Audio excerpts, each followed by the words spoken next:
बिस्मिल्लाहिर्रहमानिर्रहीम।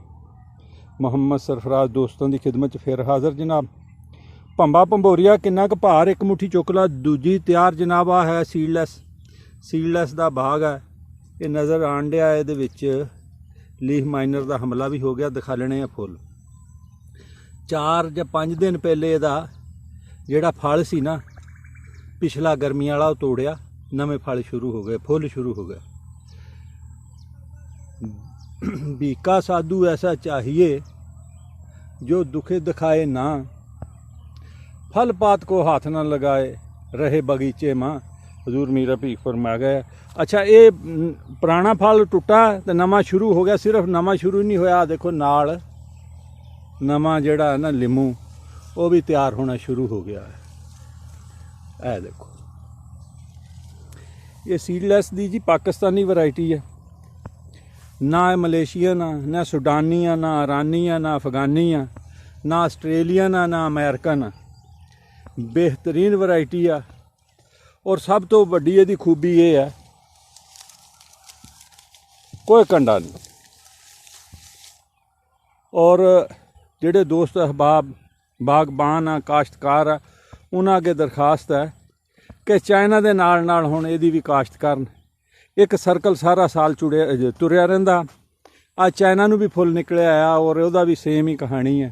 यह नाल इहनूं भी फल लगा आ, इहदा फल भी टुटण वाला। नवां फुल शुरू हो गया। चाइना का असल सीजन जिहड़ा है अक्तूबर तो शुरू हुंदा और फरवरी मार्च तक जांदा। जिहड़ी बचेल हुंदी वो तो अप्रैल तक भी चले जांदी। लेकिन चाइना जिहड़ी है इहनूं तुसीं इस तरह नहीं तोड़ सकदे।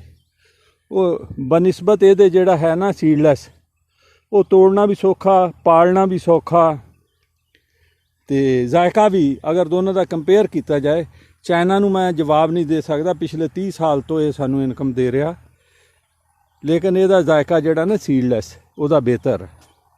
और रस भी ज़्यादा है और लगते भी गुच्छिया ना। तो गर्मी वाले ना जिस तरह फुल लग रहे हैं उस तरह होएगा। बाग कोई भी होवे उहदे च नागे जरूर हुंदे आ और नाल नागे जिहड़े उन्होंने लांदे रहना चाहिए। देखो यह नागा नाल ही तैयार हो गया है। ये बाद फिर यह भी घाह तो बरसात है ना जी, बरसात के अन्ने नूं हर वेले हरा ही दिसदा। उसकी वजह है कि कोठियां कंधियां ते भी उगे आउंदा। यह भी नागा ही तैयार होया है और इस ही बाग दे विच एयर लेयरिंग करके इहदे विचों ये नागे तैयार किए गए है। देखो ਇਹਦੇ ਵਿੱਚ ना जी कोई औखा काम नहीं हैगा ਇਹਨੂੰ पालना। साल 'ਚ 2 गोडियां ਹੁੰਦੀਆਂ।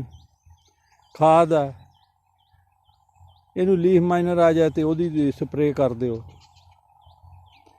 ਇਹਦੇ ਤੇ कैंकर आँदी है तो एंटी फंजीसाइड कर ਦਿਓ कोई। अल्लाह अल्लाह तो खैर सला, बहुत सौखी फसल है। देखो ना जी, हजे पिछला फल तोड़िया 3-4 दिन पहले, अगला फिर तैयार हो रहा है। बहुत बहुत शुक्रिया। पाकिस्तान जिंदाबाद। तो चौधरी नसीर भी जिंदाबाद। देखो बकरियां छड्डी फिरदा।